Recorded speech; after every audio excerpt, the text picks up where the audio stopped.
Most of George Orwell's novels have never been filmed, although some people have tried and failed, and others have made strong allusions to his work in, let's say, unofficial productions. I'm going to be talking about those in this video, my last in the Orwell on-screen series, and talking about what happens when Orwell goes out of copyright any day now.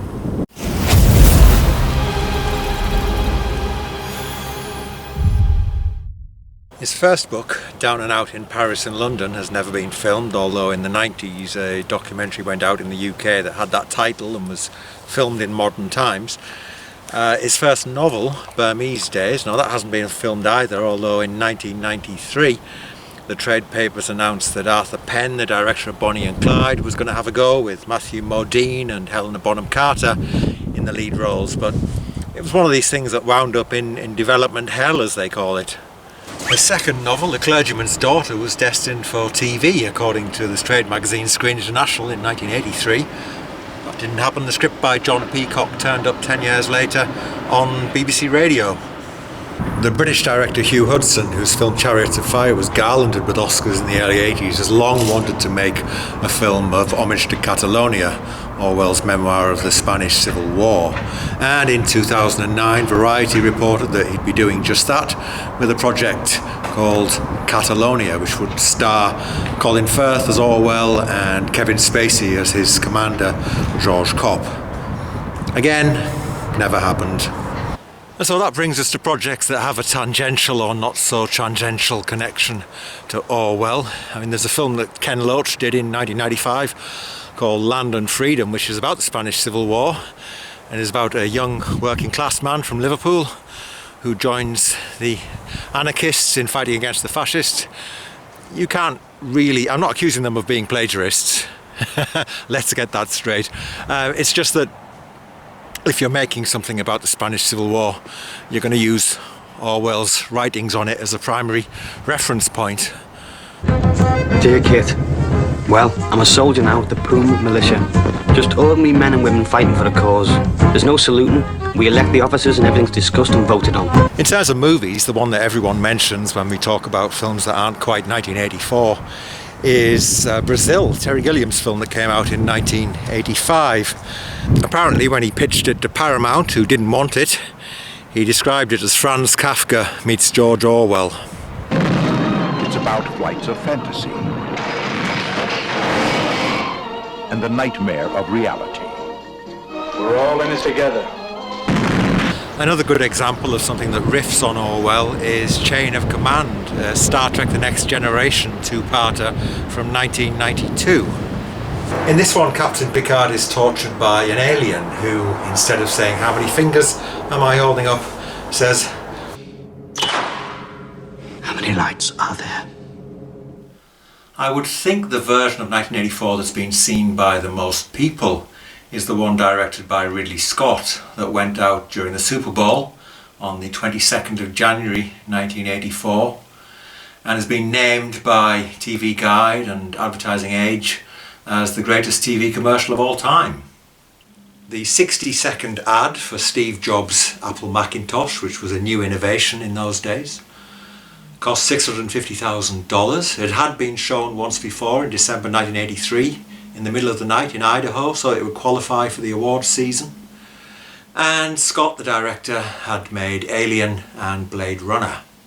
I thought, my God, they're mad, because this is terrific from a filmic point of view, and I know exactly how to do a kind of pastiche on what 1984 may be in dramatic terms rather than factual terms, right?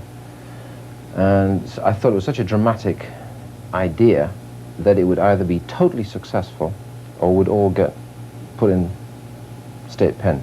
It tested incredibly badly, but Jobs championed it. IBM wants it all and is aiming its guns on its last obstacle to industry control, Apple. Will Big Blue dominate the entire computer industry, the entire information age? Was George Orwell right about 1984? He insisted on it going out during the Super Bowl, and when it did, Marvin Rosenblum, who held the screen rights to 1984, was not happy at all. He sent them a cease and desist letter, and it's never been shown again, except in compilation shows, things like that. If the woman with the shot put looks familiar, by the way, that's Anya Major. She was Nikita in the Elton John video. This video is scheduled to go out on November the 30th, 2020, meaning there is 1 month left of Orwell's copyright in Britain and the United States. He's gone out of copyright in other parts of the world. It's 70 years plus the rest of the calendar year since his death, and then whatever was published in his lifetime goes into the public domain. That doesn't cover everything, but it covers most of it. I'm not a copyright lawyer. All I know is that when Arthur Conan Doyle went out of copyright in 1984, you couldn't move for Sherlock Holmes adaptations for about the next 10 years.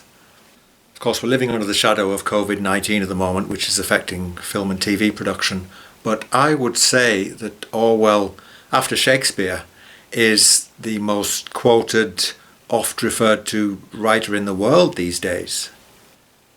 And there's a lot that they could adapt. We haven't had a screen version of 1984 since 1984, unless you count the parody, Me and the Big Guy. So I turn to her and I say, I cannot wait to get home and tell the big guy. The big guy is gonna love this. Stop calling me the big guy. There's been a radio version with Christopher Eccleston, but come on, you'd think 1984 would be on the filmmakers and the TV companies' list. I think the thing that is most permanent about the book is Winston, the human being, and his struggle to be human, and his struggle to love and remember and enjoy life. As for Animal Farm, Andy Serkis announced a while ago that he would be directing a new version using motion capture technology for Netflix. Now, when I say motion capture, I mean, he was Gollum in The Lord of the Rings, and that used that technology. And of course, he's also Caesar in the Planet of the Apes movies. He can inhabit characters that don't speak and emote in ways that you don't really see often in movies. One thing I can imagine, though, as I say, I'm not a copyright lawyer, so take this with a pinch of salt, is a series that plays around with the world of 1984 that Orwell created. So something like The Rebels of Airstrip 1, The Rebels of Oceania, on Amazon or Netflix. Some kind of underground brotherhood that we didn't know about that much in the book, that, they could riff on this. It could be bloody awful, but I wouldn't put it past them making something like that. So, that's the end of my series. I hope you enjoyed it. Now, what can I play out with in the last 20 seconds? I know, opera and ballet.